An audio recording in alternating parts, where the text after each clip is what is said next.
میں نے کہا کیا کہہ رہے ہیں؟ وہ بتا رہے ہیں کہ بھائی غوث اعظم کا دھوبی جب قبر میں گیا تو دھوبی سے فرشتوں نے آ کے سوال پوچھا. اب میں نے تو جو ان کے منہ سے سنا شاید الفاظ آگے پیچھے کر لوں. تو دھوبی نے جب ان سے آ کے سوال پوچھا من ربک، اور جو پوچھتے ہیں نا قبر میں، تو انہوں نے کہا تجھے پتہ نہیں ہے میں غوث اعظم کا دھوبی ہوں. یعنی تجھے کس سے پوچھ رہا ہے بھائی، تو کس قسم کی باتیں کر رہا ہے؟ تو فرشتہ بھی حیران ہے، اب یہ تو جواب ہی نہیں دے رہا. اور جواب ریفرنس کس کا دے رہا ہے؟ بھائی میں غوث اعظم کا دھوبی ہوں. تو پھر پوچھا غوث اعظم کو کال ملائی ہوگی یا کیا کیا ہوگا، بھائی آپ کا بندہ ہے. تو انہوں نے کہا وہ تجھے شرم نہیں آتی؟ میرا بندہ آیا ہوا ہے، تو اس سے کیا پوچھ رہا ہے؟ سوالات پوچھ رہا ہے. تو یہ جو آیت ہے نا یا ایھا الذین آمنوا اتقوا اللہ وابتغوا الیہ الوسیلہ، اے ایمان والو اللہ سے ڈرو اور اللہ تک پہنچنے کا وسیلہ تلاش کرو. تو یہ لوگ کہتے ہیں دیکھو اللہ تو خود کہہ رہا ہے ڈائریکٹ نہیں پہنچ سکتے، بیچ میں وسیلہ لانا پڑے گا. تو یہاں وسیلے کا جو مفسرین مطلب بیان کرتے ہیں صدیوں سے، وہ کیا ہے؟ وسیلے کا مطلب اللہ کا قرب حاصل کرنے کے لیے کچھ کرنا پڑے گا، تمہیں اعمال کو ذریعہ بنانا پڑے گا. جیسے آپ کسی سے محبت کا دعویٰ کرتے ہیں، وہ کہتا ہے بھائی اس کا تمہارے پاس کیا دلیل ہے کہ تم واقعی مجھ سے محبت کرتے ہو؟ تو آپ اپنا عمل پیش کرتے ہیں، عمل کو ذریعہ بناتے ہیں. تو یہاں قرآن کہہ رہا ہے اللہ تک پہنچنے کا وسیلہ یعنی عمل. تو عمل کا وسیلہ تو جائز ہے بھائی، بلکہ آگے قرآن کیا کہہ رہا ہے؟ وجاہدوا فی سبیلہ، اللہ کے راستے میں جہاد کرو. تو یہ جہاد ہے وسیلہ. سمجھ میں آ رہی بات؟ جیسے ہم اللہ سے دعا مانگتے ہیں، یہ دعا بھی ایک عمل ہے نا اللہ تک پہنچنے کا، تو یہ دعا بھی ایک وسیلہ ہے. اب کوئی یہ کہے کہ دعا کو اللہ اور بندے کے درمیان وسیلہ کیوں بنا رہے ہو؟ بھائی یہ وسیلہ اور ہے اور آپ جس وسیلے کی بات کرتے ہو وہ اور ہے. دعا تو ڈائریکٹ آپ کو اللہ تک پہنچا دیتی ہے، اس میں کسی اور چیز کا وسیلہ نہیں ہوتا، اس لیے دعا کو وسیلہ کہا گیا ہے. تو اعمال آپ کو ڈائریکٹ اللہ تک پہنچا دیتے ہیں. نماز آپ کو ڈائریکٹ اللہ تک پہنچاتی ہے، جہاد آپ کو ڈائریکٹ اللہ تک پہنچاتا ہے، تہجد آپ کو ڈائریکٹ اللہ تک. تو یہ جو قرآن میں ہے نا اللہ کی طرف وسیلہ تلاش کرو، اس سے مراد ہے نیک عمل کرو. سمجھتے ہو کہ نہیں سمجھتے؟ جس کے مزاج میں شرک ہوگا اس کو صرف اللہ کا نعرہ پسند نہیں ہوگا. صرف یا اللہ مدد کہیں لکھا ہوا ہو نا، اس کو ایک دم کہے وہابڑا. کیا ہے وہابڑے کہیں کے؟ یہ تو نبی کا تذکرہ ہی نہیں کرتے. اور بھائی کس نے کہا ہم نبی کا تذکرہ نہیں کرتے؟ ہم نبی کا تذکرہ کرتے ہیں اس طرح سے جس طرح نبی نے حکم دیا. وہ کیسے حکم دیا؟ یا ایھا الذین آمنوا صلوا علیہ وسلموا تسلیما. تو نبی کا تذکرہ کیسے کرنا ہے؟ نبی پر درود بھیج کے، نبی سے مانگ کے تھوڑی کرنا ہے. قرآن نے بھی ہمیں بتایا کہ نبی کا تذکرہ کیسے ہوگا. جیسے قرآن کی آیت پڑھی، خود نبی نے بھی بتایا کہ میرا تذکرہ کیسے ہوگا. فرمایا جو مجھ پر ایک دفعہ درود بھیجتا ہے اللہ اس پر 10 رحمتیں نازل کرتے ہیں. تو اس طرح سے نبی کا تذکرہ ہوگا. آپ جس طرح سے تذکرہ کر رہے ہیں کہ نبی کو اللہ کے ساتھ شریک کر دیں مانگنے میں، جیسے اللہ سے مانگنا ایسے نبی سے مانگنا، یہ والا تذکرہ میرے بھائی اللہ کی نظر میں قبول نہیں ہے. تو یہ آیت بہت زبردست آیت ہے. وَإِذَا ذُكِرَ اللَّهُ وَحْدَهُ اشْمَأَزَّتْ قُلُوبُ الَّذِينَ لَا يُؤْمِنُونَ بِالْآخِرَةِ. اللہ کہتے ہیں جن کا آخرت پر ایمان نہیں، اللہ کا خوف ان کے دلوں سے نکل گیا. ان کے سامنے جب اکیلے اللہ کا ذکر کیا جاتا ہے، صرف اللہ یعنی توحید کے ساتھ، تو ان کے دل میں کیا پیدا ہوتی ہے؟ تنگی. ایک جگہ قرآن میں آتا ہے یکادون یسطون بالذین یتلون علیہم آیاتنا. ان کا دل کرتا ہے کہ جو آیتیں پڑھ رہا ہے اس پہ حملہ کر کے مار دیں اس کو. وہ ایک بدعتی مولوی صاحب تقریر کر رہے تھے، وہ کہہ رہے تھے یہ کیا جانے وہابڑے. ہمارا نام وہابی کے کی سپرلیٹو کر دیا، وہابڑا. کہتے ہیں یہ کیا جانے وہابڑے کہ نیاز کی بوٹی میں کتنی طاقت رکھی اللہ نے. یہ وہابڑوں کو کیا پتا، ہم نہیں مانتے نا نیاز ویاز کیا ہوتا ہے. بھائی سیدھا سیدھا صدقہ کرو اللہ کی رضا کے لیے، کسی کو بھی دے دو، چپکے سے دے دو. یہ ہوتا ہے. یہ کیا حلوے مانڈے مارکیٹ میں چل رہے ہیں. تو وہ اب سر لگا کے تقریر کر رہے تھے. میرے والد صاحب یہ قصہ سنایا کرتے تھے. میرے والد صاحب کی طبیعت میں بڑا مزاح تھا، حالانکہ بڑے روبدار آدمی، لیکن جب آپ ان سے گپ شپ لگاتے تو بڑے طبیعت میں مزاح. وہ واقعہ سناتے تھے گھر میں کہ ایک صاحب تقریر کر رہے تھے، ایک مولوی کہتا ہے یہ کیا جانے وہابڑے کہ نیاز کی بوٹی میں اللہ نے کتنی طاقت رکھی ہے. کہتے ہیں ایک کوا نیاز کی بوٹی لے کے اڑا. اور اس کے منہ سے قبرستان میں وہ بوٹی گر گئی. جب قبرستان میں گری ہے تو جتنے مردے تھے اللہ نے سب کی بخشش کر دی. ابھی نا ایک دن افطاری پہ 4-5 دن پہلے ایک صاحب مجھ سے ملے, بڑے مل رہے تھے, یہ وہ کہنے لگے بھائی میں گرین چینل ہوں, میں آپ کو نہیں مانتا لیکن بار بار آپ کے بیان سنتا ہوں. میں نے کہا چلو یار چینل ویلے چھوڑو, ابھی پکوڑے کھاؤ کیا تم. خیر اچھے عزت سے کہتے ہیں لیکن میں ایک فلاں مولوی کو سنتا تھا تو مجھے بڑا دھچکا لگا ہے. میں نے کہا کس کو؟ انہوں نے کوئی نام بتایا, مناسب نہیں ہے نام کسی کا. کہتے ہیں یار وہ کرامتوں کے واقعات بتاتے تھے, میں سنتا تھا. ایک دن انہوں نے ایسا کہا, میں نے کہا یہ کچھ زیادہ ہو گئی ہے. کہتے ہیں میں نے کہا یہ کچھ زیادہ ہو گئی. میں نے کہا فار ایگزامپل؟ کہتے ہیں اس کے بعد سے مجھے تھوڑا جھٹکا لگا ہے. لیکن ہیں وہ اسی چینل میں, مطلب ان کا کسی خاص مولوی سے بدگمان ہو گئے وہ. میں نے کہا کیا کہہ رہے ہیں؟ وہ بتا رہے ہیں کہ بھائی غوث اعظم کا دھوبی جب قبر میں گیا تو دھوبی سے فرشتوں نے آ کے سوال پوچھا. اب میں نے تو جو ان کے منہ سے سنا شاید الفاظ آگے پیچھے کر لوں. تو دھوبی نے جب ان سے آ کے سوال پوچھا من ربک, اور جو پوچھتے ہیں نا قبر میں, تو انہوں نے کہا تجھے پتہ نہیں ہے میں غوث اعظم کا دھوبی ہوں. یعنی تجھے کس سے پوچھ رہا ہے بھائی, تو کس قسم کی باتیں کر رہا ہے؟ تو فرشتہ بھی حیران ہے, اب یہ تو جواب ہی نہیں دے رہا. اور جواب ریفرنس کس کا دے رہا ہے؟ بھائی میں غوث اعظم کا دھوبی ہوں. تو پھر پوچھا غوث اعظم کو کال ملائی ہوگی یا کیا کیا ہوگا, بھائی آپ کا بندہ ہے. تو انہوں نے کہا وہ تجھے شرم نہیں آتی, میرا بندہ آیا ہوا ہے, تو اس سے کیا پوچھ رہا ہے؟ سوالات پوچھ رہا ہے. تو جو میرے ساتھ افطاری میں پکوڑے کھا رہے تھے انہوں نے کہا کہ میں نے کہا یار یہ تھوڑی کیا ہو گئی ہے بھائی, زیادہ ہو گئی. ہم ترکی کے میوزیم میں تھے نا, تو وہاں بڑی چیزیں, یہ حضرت فاطمہ کا کرتا ہے. میں نے کہا ہوگا بھائی ہوگا, ان کے پاس تو ایک ظاہر خلافت عثمانیہ رہی ہے, تو یہ فلانا ہے, یہ ڈمکانا ہے, یہ یوں ہے, یہ وہ ہے. میں سنتا رہا. ایک لاٹھی لٹکی ہوئی تھی. میں نے کہا یہ کیا؟ انہوں نے کہا یہ حضرت موسیٰ کی لاٹھی ہے. میں نے کہا یار تھوڑی زیادہ ہو گئی, تھوڑا سا کیا کر رہو, یہ کچھ زیادہ ہو گئی. مجھے وہی لطیفہ یاد آیا کہ پاکستانی نے کہا ہمارے ہاں لوگ ناک سے کھانا کھاتے ہیں. کسی نے کہا بالکل ناک سے, انہوں نے کہا بس تھوڑا سا نیچے. تو مجھے خیال ہوا یہ لاٹھی حضرت موسیٰ کی, تو میں نے کہا تھوڑا سا کم کر لو, کچھ اور کہہ دو, امام ابو حنیفہ کی لاٹھی ہے, امام شافعی کی لاٹھی ہے, امام بخاری کی, تو کچھ سمجھ میں آ جائے گا.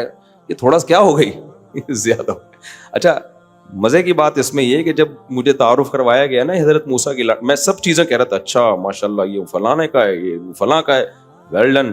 جب انہوں نے کہا نا حضرت موسیٰ کی لاٹھی ہے, تو میں نے جس اسٹائل سے کہا نا یہ تھوڑی زیادہ نہیں ہو گئی, تو وہ جو میرے ساتھ بندہ تھا نا وہ زور سے کہگا لگا کے ہنسا ہے.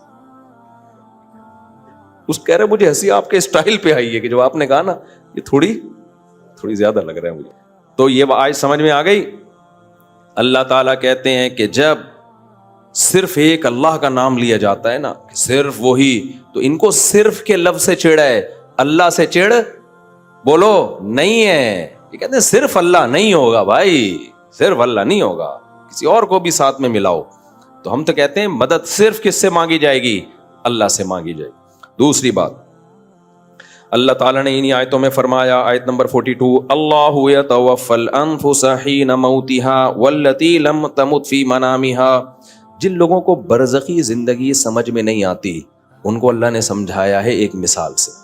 اللہ کہتے ہیں جب تم سوتے ہو, نیند میں جاتے ہو, تو تمہارا اس دنیا سے کنیکشن ختم. اس میں بھی اللہ تمہاری روح کو قبض کرتا ہے. کون کرتا ہے روح کو قبض؟ یہ تو سائنسدانوں نے سو کے دیکھ لیا تو ایمان لے آئے, نہیں دیکھا ہوتا تو سائنس نیند کو بھی نہیں کبھی مانتی کہ یہ بھی کوئی چیز ہے. ہم تو جو چیزیں دیکھ رہے ہیں ان کو ایکسپٹ کرتے چلے جا رہے ہیں. تو اب مر کے کسی نے دیکھا نہیں ہے اس لیے اس کا انکار کر دیتے ہیں. تو اللہ کہتے ہیں جیسے نیند میں تمہاری روح اللہ قبض کر لیتا ہے, تو ایسے ہی سوتے میں بھی تمہاری روح قبض ہوتی ہے. نہ نیند میں فنا ہوتے ہو نہ موت کے بعد فنا ہوتے ہو. سارا کھیل کس کا ہے؟ روح کا کھیل ہے یہ. فَيُمْسِكُ الَّتِي قَضَىٰ عَلَيْهَا الْمَوْتِ.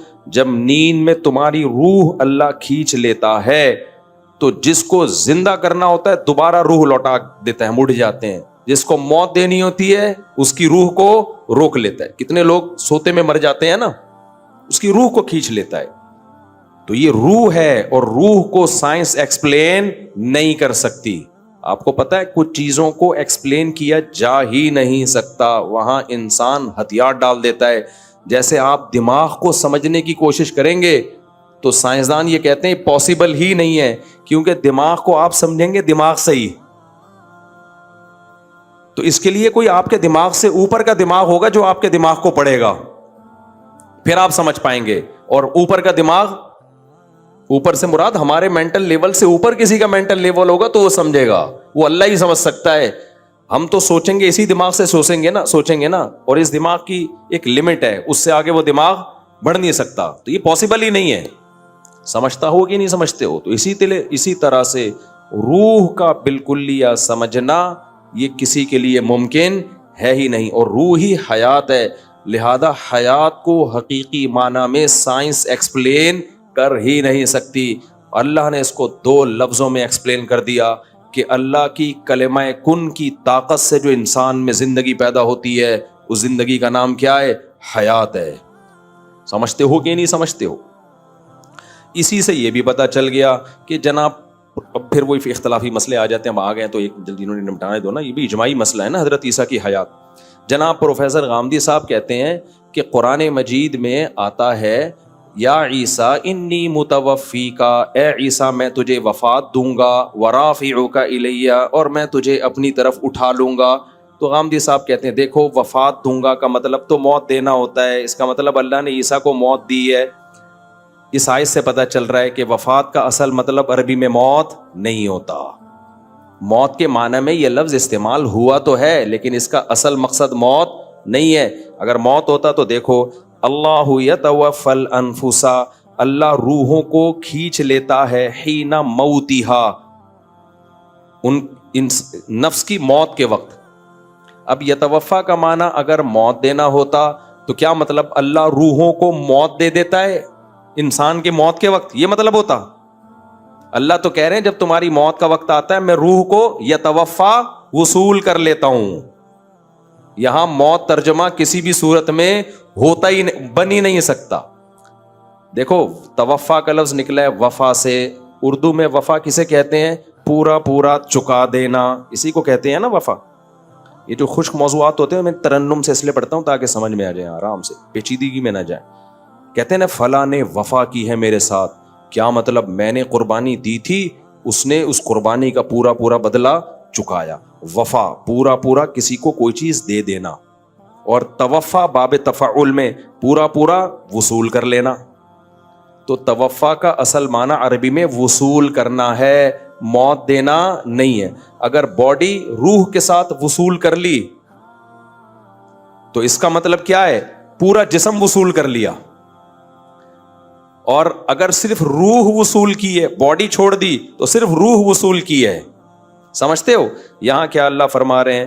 اللہ یتوفی الانفس، اللہ روحوں کو کھینچ لیتا ہے، وصول کر لیتا ہے، حین موتہا، اس نفس کی موت کے وقت۔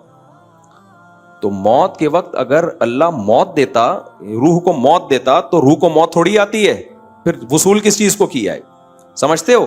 تبھی آگے اللہ کہتے ہیں جس کو موت دینے کا ارادہ ہوتا ہے اس کی روح نہیں لوٹاتا، روک کے رکھ لیتا ہوں اپنے پاس، اور جس کو زندہ کرنا ہوتا ہے، جو روح لی تھی واپس، اس کو باڈی کو واپس کر دیتا ہوں۔ سمجھ میں آ رہا ہے؟ تو توفا کا اصل مطلب کیا ہوا؟ وصول کر لینا۔ ہاں موت کے معنی میں استعمال ہوا ہے، لیکن اصل مطلب اس کا وصول کرنا۔ تو اب میں آیت کا ترجمہ کرتا ہوں۔ اللہ کہہ رہے ہیں عیسیٰ علیہ السلام کو، یا عیسیٰ انی متوفیکا، اے عیسیٰ میں تجھے وصول کر لوں گا، ورافعک الیہ، اس کی صورت کیا ہوگی؟ کس طرح سے اللہ تو مجھے وصول کرے گا؟ رافعک الیہ، یہ عطف تفسیری ہے، آگے ڈیٹیل بیان کر رہا ہے یہ، واو، رافعک الیہ، میں تجھے اپنی طرف اٹھا لوں گا، پوری باڈی سمیت تجھے اٹھاؤں گا میں اپنی طرف، اس طرح سے میں تجھے وصول کروں گا۔ سمجھتے ہو کہ نہیں سمجھتے ہو؟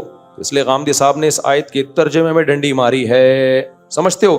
تبھی میں کہتا ہوں اسلاف سے علم لوگے تو فائدے میں جاؤ گے، اس زمانے کے لوگوں سے پوچھو گے تو ضلوا واضلوا، خود بھی گمراہ ہوئے اور تمہیں بھی گمراہ کریں گے۔ تو یہ امت کا اجماعی عقیدہ ہے، حضرت عیسیٰ علیہ السلام پر موت واقع نہیں ہوئی ہے، اور حضرت عیسیٰ آسمانوں پہ زندہ ہیں، اور حدیث میں آتا ہے لا تجتمع امتی علی ضلالہ، میری امت گمراہی پہ جمع نہیں ہو سکتی۔ تو جب امت کا اجماعی عقیدہ ایک دفعہ بن گیا کہ حضرت عیسیٰ زندہ ہیں، تو اب اس سے انحراف کرنا کسی بھی دلیل کی بیس پہ جائز نہیں ہے. سمجھتے ہو کہ نہیں سمجھتے؟ آگے چلتے ہیں ہم. اللہ نے انسان سے ایک شکایت کی ہے, فَإِذَا مَسَّ الْإِنسَانَ ضُرٌّ دَعَانَا. اللہ کہتے ہیں جب انسان کو کوئی ٹینشن ہوتی ہے نا, گڑ گڑاتا ہے ہمارے سامنے. سارے نیک شریف شرفا قسم کے بنے ہوئے ہوتے ہیں. ثُمَّ إِذَا خَوَّلْنَاهُ نِعْمَةً مِنَّا, جب مصیبت دور کر کے ہم اسے خوشیاں دے دیتے ہیں. قَالَ إِنَّمَا أُوتِيتُهُ عَلَىٰ عِلْمٍ عِنْدِي, ایکچولی میرے پاس ایک نالج ہے, میں نے اس کی ایک تدبیر اختیار کی ہے, اس کی وجہ سے مجھے یہ نعمت ملی ہے. اللہ کہاں بھائی, اللہ کا اس میں کیا لینا دینا ہے؟ میں کیوں نماز روزہ شروع کر دوں, داڑھی رکھ لوں, میں عورت ہوں تو پردہ کر لوں؟ ٹینشن تھی. ابے تو پھر اس ٹینشن میں کیوں اتنا پریشان تھا؟ یار اللہ سے دعا مانگو, یار کوئی وظیفہ بتا دو, ہے بھائی؟ بول دیتا یار یہ تو ٹینشن آئی ہے تو مجھے اللہ سے مانگنے کی بالکل بھی ضرورت نہیں ہے. کیا ہوتا ہے دیکھو, بیمار ہوتے ہیں نا تو وظیفے بھی مانگ رہے ہیں, دعائیں بھی مانگ رہے ہیں, جھاڑ پھونک بھی کروا رہے ہیں, یہ بھی کر رہے ہیں, وہ بھی کر رہے ہیں, اور دل میں خیالات بھی آ رہے ہوتے ہیں, یار اللہ ٹھیک کر دے تو اب میں نماز پڑھوں گا انشاءاللہ. جب ٹھیک ہو جاتا ہے, ایکچولی اصل میں ڈاکٹر صحیح نہیں تھا جس سے میں کائنڈلی پہلے علاج کرا رہا تھا, غلط دوا دے دی تھی, اب صحیح دی. ابھی میں نا بہت عرصے بعد اتنا لمبا بیمار ہوا ہوں رمضان میں نا, ورنہ مجھے ہوتا ہے گلا خراب ہوا 2-4 دن میں ٹھیک. یہ بہت کوئی ڈاکٹر نے بتایا کہ وائرل پھیلا ہوا تھا, وہ اٹیک کیا تھا اس نے.